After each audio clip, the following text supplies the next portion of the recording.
It was a strange day. My normally reclusive husband had stepped outside, and the doorbell rang unexpectedly. When I answered, my mother-in-law stood before me with a cold, harsh expression. Honestly, you should answer the door as soon as the bell rings. You're proving to be quite an ineffective wife, incapable of even the simplest tasks. I'm sorry, I was working and didn't hear it, I replied, trying to keep my composure. You're lying again, she snapped. I know your excuses. You say you're working, but you're just wasting your time. You can't even manage the house, and now you're pretending to be busy. That's not true, I countered, my voice firm. You don't have to believe me, but the truth remains the same. With a disdainful smile, my mother-in-law waved a piece of paper in front of me. Do you know what this is? She asked, her voice laced with smug satisfaction. I swallowed, feeling a knot form in my stomach. What is it? These are divorce papers, she said, her smile growing wider. My son has already signed them. He doesn't want you anymore. Now, sign here and leave. Her words hit me like a physical blow. I stared at the paper in disbelief, the reality of the situation crashing down on me. My hand shook as I reached for the pen, signing without a word. My mother-in-law's triumphant laugh echoed in my ears as I watched her relish the moment, oblivious to the emotional turmoil brewing inside me. I'm Samantha. I work as a freelance writer and editor from home. A few years ago, I had a steady job at a publishing company, and the experience I gained there has allowed me to maintain a stable income ever since. Though freelancing has its ups and downs, I've managed to build a comfortable life thanks to the savings I accumulated during my corporate days. I met Kevin while I was working at the publishing company. At the time, I was still new to editing, and Kevin was an aspiring writer. We both faced many challenges, but his dedication to his craft inspired me. Even when success seemed out of reach, he never gave up. We dated for several years before getting married. When I left my corporate job to pursue freelancing, our early days together were filled with hope. Though I wasn't yet stable as a freelancer and Kevin was still chasing his writing dream, we supported each other. We split household chores and finances equally, living in harmony. As my freelance career started to gain traction, Kevin began portraying himself as a successful writer to his parents. But the truth was far from that. Despite his relentless efforts, he faced constant rejections from publishers. He'd never made it past the second round of selections for any writing opportunity. I knew he wanted to spare his parents the worry, so I kept quiet, playing along with his version of events when we visited his family. In the beginning, it was easy, just smile and nod. But as Kevin continued to insist he was thriving, I began to feel increasingly uncomfortable during these visits. Not only did his parents fully believe his stories, but they also started to view me as a lazy, dependent wife, someone who didn't contribute anything to the household. They couldn't grasp the concept of freelancing. Working from home was foreign to them, and over time, their attitudes became more dismissive. Whenever I visited, they would question me, accusing me of being a non-contributing spouse. How can you face your husband's family when you do nothing all day? They would ask. I'm a freelancer, I work from home. I'd explain, Kevin and I share the household duties, and I contribute to the finances just as he does. They would retort that I wasn't pulling my weight, that Kevin was supporting me, and that I should be more grateful. They warned that if I didn't shape up, Kevin might decide to leave me. Despite their criticism, I knew the truth about our relationship. I knew how we supported each other, emotionally and financially, and no amount of judgment from his family would shake my resolve. The conversation with my in-laws had become a broken record. If Kevin leaves you, how will you support yourself? I almost let out a frustrated sigh, but I held it in. They had no idea. I was the one paying most of our living expenses and managing the household chores. Yet they continued to believe the opposite. It was Kevin who wasn't contributing. He was unemployed and barely helping at home, but I kept that to myself. At first, their jabs were limited to when Kevin wasn't around, but things had escalated recently. During a dinner at his parents' house, Kevin and I arrived together, only to find that they had prepared a meal, just for him. No plate for me. It had become a regular occurrence, this subtle exclusion, and it didn't stop there. They were starting to spread rumors about me to the rest of the family. At the rare family gatherings we attended, I could always hear the whispers behind my back. Though their attitude didn't hurt me as much as it once did, my frustration with Kevin was growing. He simply sat there, silent, letting it all happen. It was infuriating. On top of that, my in-laws, under the false impression that Kevin was a successful writer, began expecting him to buy them things. To maintain the image they had of him, Kevin complied with their requests, and as a result, I found myself unknowingly spending nearly $22,000 a month on them, money that came directly from my own savings. Kevin would withdraw money from my bank account without asking. At first, I overlooked the smaller amounts, but as the costs added up, I couldn't ignore it anymore. One day, I finally confronted him. Please, don't spend my money without asking me first. His response was nothing short of infuriating. He looked at me like I was being unreasonable. You work from home, so your job's easy, right? You just play around and make money, he said, a mocking tone in his voice. Since it's so simple for you to earn money, why not spend a little on my mom? Don't be so stingy. My jaw dropped. Kevin, is that how you see my job? He shrugged. Yeah, I think it's easy. You get paid to stay at home every day.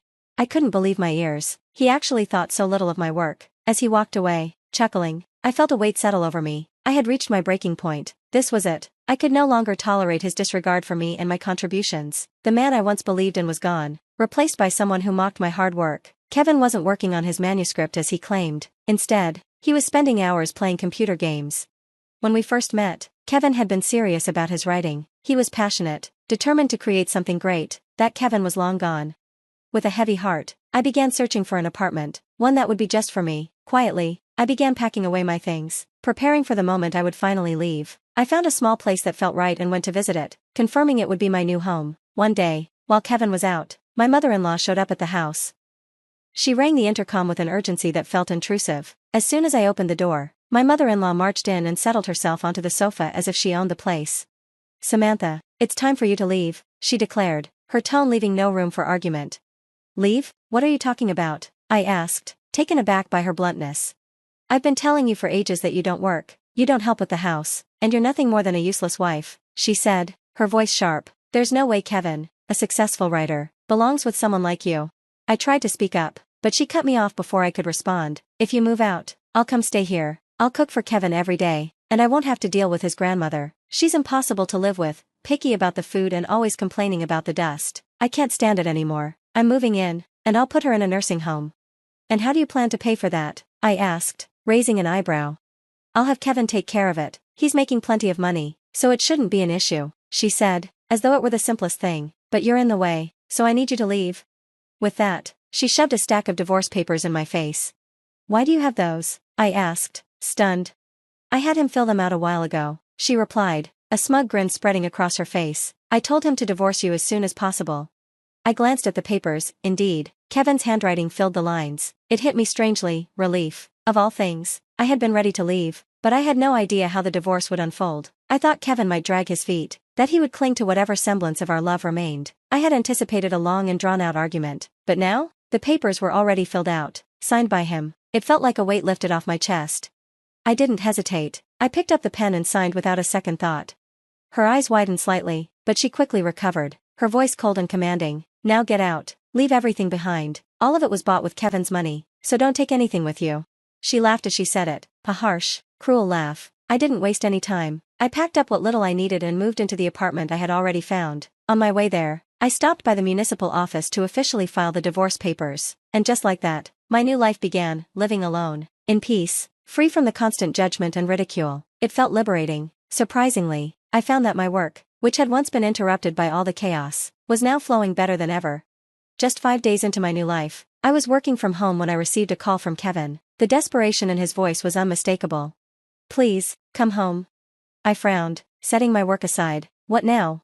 I'm sorry, he pleaded, his voice strained. Please, come back home.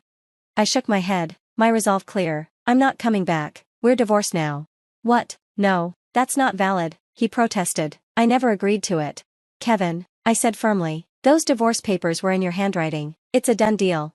He tried to backpedal. It was just a threat. I didn't mean it. I never wanted a divorce. I stood my ground. But you still wrote them. A divorce is a divorce. You don't need a wife who plays around all day, does easy work, and doesn't help with the house. You want it out, and now you have it. You get to live with your family, the one you love so much. What's the problem? His apology was all he could muster. I'm sorry, he repeated, his voice hollow.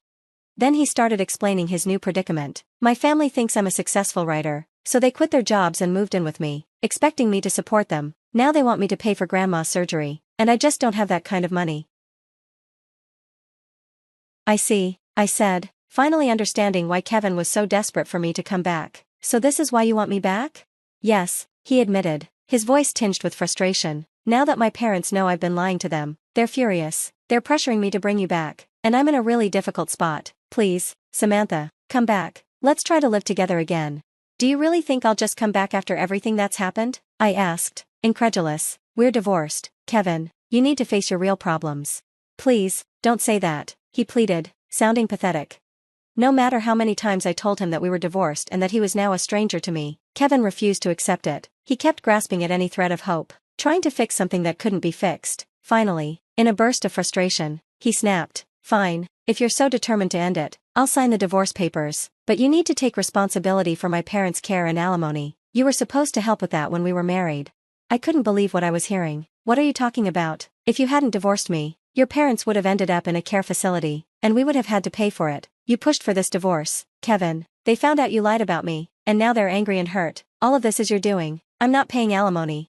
No, I won't pay that, I stated firmly, refusing to take on the responsibility for his mess. I don't know what kind of twisted logic you're using, but when we were married, you called me lazy, worthless, you lied about me, and your parents and relatives believed your lies, blaming me for everything. You never stood up for me. You ridiculed me instead of defending me. If you need money so badly, why don't you go take out a loan from a bank?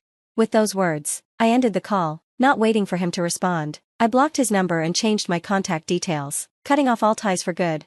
A few months later, I happened to pass by my old in-laws' house. It had been sold and turned into a parking lot. The house that had once been full of so much noise and life now gone, replaced by concrete. As I stood there, a neighbor who had just returned from shopping walked by. She nodded toward the empty lot and said, Kevin's family had to move into an old apartment. They lost everything because of their financial troubles. I hear their fighting got so bad that it could be heard all over the neighborhood, and even the police were called a few times.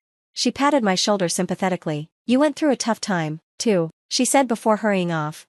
I stood there for a moment, reflecting on the turn of events. Kevin's lies had caught up with him. He had tried to present himself as something he wasn't, but now the truth had been exposed. His fabrications couldn't hold up, and the gap between the reality and the story he had told grew wider with each lie. It was strange to think how our lives had unfolded so differently from the way he had imagined in his writing. His own story had turned into something far more chaotic than any novel he could have written. It was like a plotline gone wrong, one he had failed to predict. I couldn't help but feel a twinge of sympathy for him. He had ruined his own life, chasing after hollow dreams and deceiving everyone, including himself. But even in my sympathy, I knew that his downfall was a valuable lesson. Watching his self-destructive behavior had taught me something important: the consequences of lies and how quickly they can spiral out of control. It reminded me that, in the end, the truth always prevails. The idea of building a false identity, no matter how clever or well-intentioned, would always lead to disaster. I promised myself I wouldn't make the same mistakes. I would remain true to myself, not letting the weight of false appearances crush me the way it had crushed Kevin. In the end, the truth is far stronger than any lie.